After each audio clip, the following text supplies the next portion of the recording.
자주포가 좋다는 것은 귀가 따갑도록 들어보셨을 겁니다.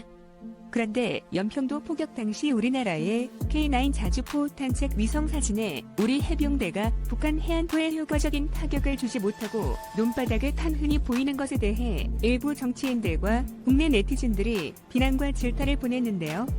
옆나라 군사 정세에 관심이 많은 중국도 이 사건을 대서특필했습니다. 이에 중국 네티즌들도 K9의 위성 사진과 당시 상황에 대해 댓글을 달았습니다.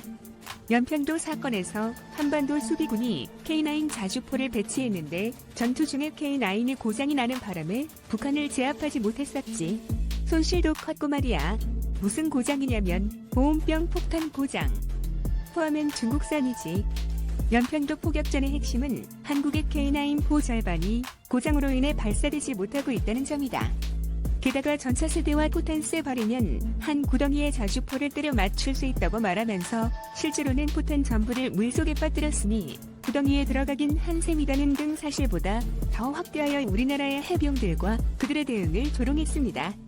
반면 군사 무기 체계에 정통한 전문가들의 눈에는 실로 놀라웠습니다. 포는 소총처럼 육안으로 보면서 조준하는 것이 아니기에 탄착군을 보면 포병들의 포술과 무기의 성능을 판단하는데요. 우리 해병대 K9 자주포의 탄착군은 제작사의 발표보다 훨씬 우수하게 형성되어 우리 해병대의 사격술과 K9 자주포의 우수성을 다시 한번 실감했습니다. 더 놀라운 사실은 이 명품 자주포가 더 좋아져 이제는 목표물을 저격할 수 있는 지경까지 왔는데요. 포가 포를 쏘면 포격이지 어떻게 저격이냐 하는 의문이 들 수 있겠지만 이제 사거리 더 길어졌고 정확도도 높아져 저격이란 말이 어울린 정도입니다. 이것이 가능한 것은 우리나라의 국방과학연구소와 방위산업기업인 풍산에서 개발한 감활공유도 포탄입니다. 유튜브 채널 가장 많이 본 뉴스, 좋아요와 구독은 영상 제작에 매우 큰 힘이 됩니다. 우리나라의 감을 설명하기 위해서는 미국의 엑스칼리버 S를 먼저 설명해야 하는데요. 근대 시대부터 포병은 전쟁의 주축이라고 해도 무방할 만큼 엄청난 화력으로 적을 살상했습니다. 프랑스의 나폴레옹도 포병을 중요하게 여겨 포병에게 수학과 판도학 교육을 엄청나게 시키는 등 이때부터 포병은 군대에서 엘리트 집단이라고 해도 과언이 아니었습니다. 나폴레옹은 이 포병으로 승승장구하며 유럽을 손아귀에 위에 넣었고 그 때문에 포병의 중요성이 현대전까지 이어지게 되는데요. 우리나라도 포병에만 쓰는 포병 숫자 1, 2, 3, 4, 5와 같은 포병 문화가 따로 있을 정도로 특수화되어 있습니다.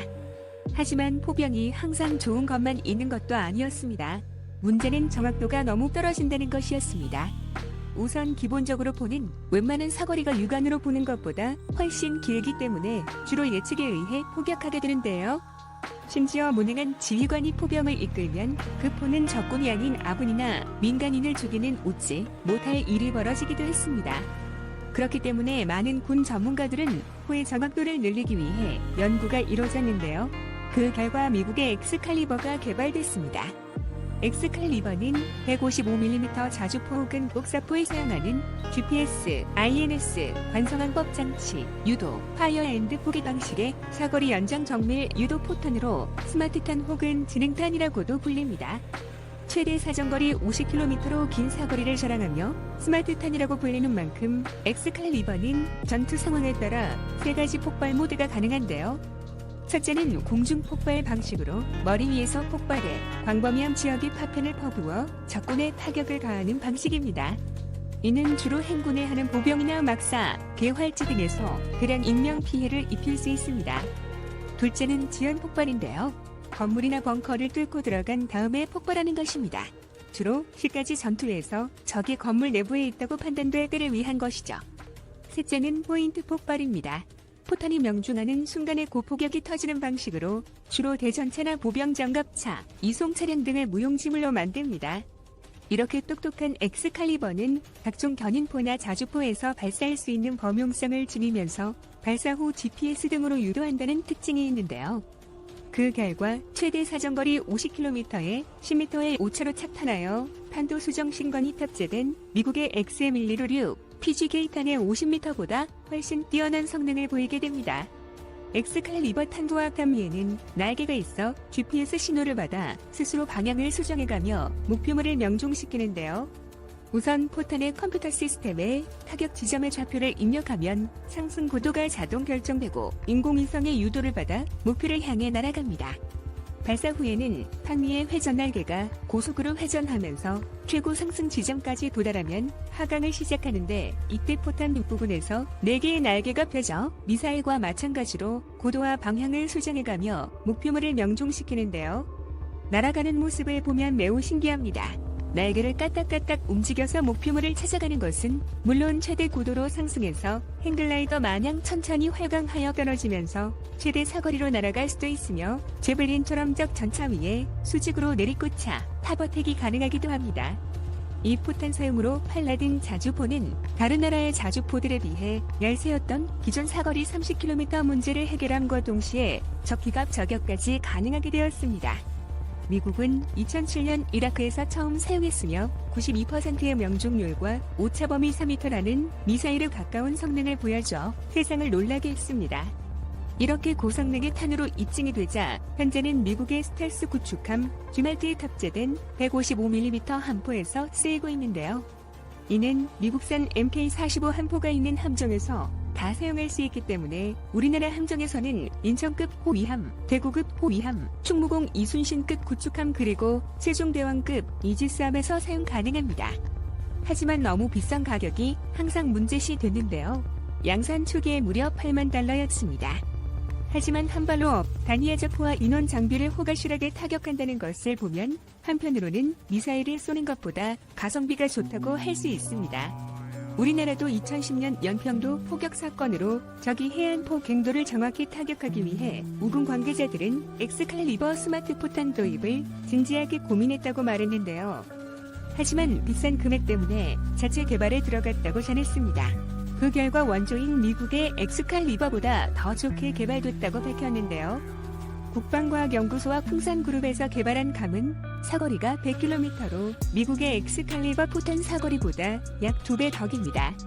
감은 국방과학연구소와 풍산에서 155mm 포탄의 단순한 사거리 연장을 목적으로 연구되고 있던 기초기술연구 과제였는데요. 2014년 말부터 국가연의 핵심 기술 과제로 선정되어 본격적으로 연구되기 시작했다가 개념 연구 모델이 제시되었을 때부터 엑스칼리버 포탄의 2배에 달하는 사거리로 큰 관심을 받았습니다. 이렇게 세계를 주목시키는 우리나라의 감이 사거리가 더 긴 이유는 활강 비행이 가능하게 설계되어 괴물 같은 사거리가 나올 수 있다고 말하는데요. 미국의 엑스칼리버와 같은 유도포탄이나 정밀 유도킷은 카나드 또는 핀을 이용해 포탄의 자세를 제어하여 정밀 타격하도록 설계되어 있지만, 감은 아예 포탄의 날개를 달아 활강 비행을 통해 사거리를 전술 탄도탄 수준인 100km 이상으로 연장하는 것을 목표로 했습니다. 포탄 안신관 부분에 카나드는 달고 있지 않지만 그렇다고 정밀 유도가 안 되는 건 아니고 포탄 후방의 내측 조종 날개를 이용해 포탄의 기동을 제어합니다. GPS IMU 통합 항법 유도 장치를 갖추고 있어서 시뮬레이션 결과 바람 등의 환경적인 요인을 고려하였음에도 불구하고 50%의 탄약이 6m 이내에 95%의 탄약이 목표물 10m 이내에 탄착했을 정도로 명중률을 보이며, 이는 엑스칼리버의 1%의 명중률보다 높습니다. 특이하게도 활공 비행을 하기 때문에 일반적인 곡사 포탄이나 유도 포탄들과는 달리 비행 궤적이 포탄이라기보다는 KGGB와 같은 GPS 활공 유도 포탄에 가까운데요. 발사할 때도 포탄을 최대 고도에 도달시키기 위해 포신을 최대한 올리고 쏘는데, 그 덕분에 포구의 방향이나 장약 추진제량에 의해 탄착점이 결정되지 않아 발사 조건에 크게 영향을 받지 않고 장거리 정밀 타격이 가능하다는 장점이 있습니다. 이 때문에 대포병 레이더에 대한 교란이 가능한데요. 정직한 포물선 궤적을 그려서 단편적인 비행 정보만 가지고도 발사 지점을 예측할 수 있는 기존의 포탄과는 달리 감은 비행 궤적이 불규칙적이기 때문에 적군의 대포병 레이더가 포탄의 발사 위치를 추적하는데 어려움이 따릅니다. 영화 원티드의 총알을 회대하는 것처럼 포탄을 쏜 후 빙 돌려 타격에 혼란을 주어 포격 원점을 찾는데 시간을 낭비하게 만드는 것이 핵심인데요. 이렇게 하면 확실한 정찰 자산이 없는 북한의 경우 원점이 어디인지 몰라 아무 곳에 쏘게 되는데, 그 사이에 우리는 다른 진지에서 2차 포격 준비를 할 수 있는 시간을 벌 수 있습니다. 한편 감히 초상사정 활공유도 곡사 포탄 설계 기술이라는 이름으로 국가연예 정식 핵심 기술 연구과제로 선정된 이후 2015년 선행한 국가재계획에서 0인치 한포용 사거리 연장탄을 개발하였는데요. 보통의 한포 포탄은 최대 사거리 약 30km인데 반의 0인치 한포용 사거리 연장탄은 최대 사거리가 100km로 3배 이상의 사거리를 연장하였습니다. 또한 공산 오차도 10m밖에 안 되는데 이것은 세계 웬만한 호위함들을 100%에 가깝게 명중시킬 수 있다고 해도 과언이 아니죠. 이 0인치 한포용 사거리 연장탄은 GRM5라는 이름으로 서울 방위산업전시회인 아덱스 2015년에서 최초로 공개됐습니다. GRM5의 공개는 세계를 깜짝 놀라게 만드는데요. 이유는 미국도 약 2조 원을 투자하면서 오랫동안 연구개발하였는데 결국 낮은 정확도와 기술적인 문제, 비용 문제로 개발에 실패했지만 한국에서 이를 괴물과 같은 스펙으로 성공해버린 것입니다. 더군다나 군사 무기에 있어 콧대 높은 미국의 많은 방산업체들이 우리나라의 공동 개발을 제안하는 지경까지 왔는데요. 여기에는 미국의 엑스칼리버에 들어가지 않은 GPS 유도 기술이 들어간 것도 한몫했습니다. 엑스칼리버는 발사 직전 목표의 총 좌표만을 입력하고 발사해야 하는데요. 하지만 GRM5는 발사 후에도 좌표 수정이 가능하고 포탄이 날아가면서 변침점을 설정할 수 있어 적이 앞에서 쏴도 적이 뒤통수를 타격할 수 있습니다. 그럼 가격이 엑스칼리버보다 더 비싸지는 것이 아니냐고 할 수 있지만 엑스칼리버의 초기 가격이 8천만 원에 달했던 것에 비해 GRM5는 한 번에 3,500만 원밖에 하지 않아 경제성 면에서도 우수합니다. 또한 이것은 미사일이 아닌 포탄인데요.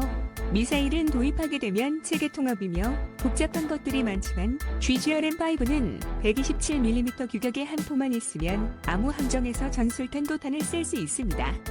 이렇게 사거리가 길고 정확한 GRM5는 주로 해병대 상륙작전이나 육상 한포 지원 사격에 이용될 것으로 보이는데요. 만약 일본이나 중국과 마찰을 빚어 전투가 발생한다면 상륙작전을 펼칠 때 우리 호위함이나 구축함에서 GRM5를 발사해 적진지에 치명타를 입혀 우리 해병대의 무혈 상륙이 가능할 것으로 예상됩니다.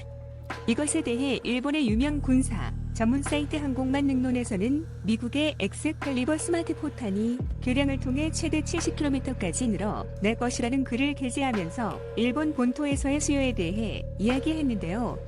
그러자 한 일본의 네티즌이 한화 우리도 빨리 개발하지 않으면 서울이 불바다가 된다. 하지만 이미 늦음이라고 조롱하는 글을 남겼습니다.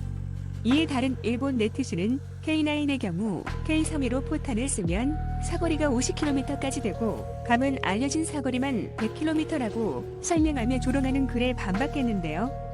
또한 그 네티즌은 일본의 9090 자주포가 문제가 훨씬 더 심각하다고 생각하고 다른 자주포와 비교했을 때 기동성이 형편없다고 자신들의 한계를 직시했습니다. 여기에 우리나라 감이나 GRM5 포탄에 고성능 정찰 카메라를 달아 포격 후 타점 평가 및 정찰 활동도 가능한 기술력을 확보하고 있는데요. 이렇게 제한을 모르는 우리나라가 앞으로 어떤 다른 무기를 만들어 세상을 놀라게 할지 기대가 됩니다. 시청해주셔서 감사합니다. 이 동영상은 유튜브 채널 가장 많이 본 뉴스에서 제작하여 게시한다. 구독과 좋아요, 알람 설정은 좋은 영상을 만드는데 많은 힘이 됩니다. 유포가 좋다는 것은 귀가 따갑도록 들어보셨을 겁니다.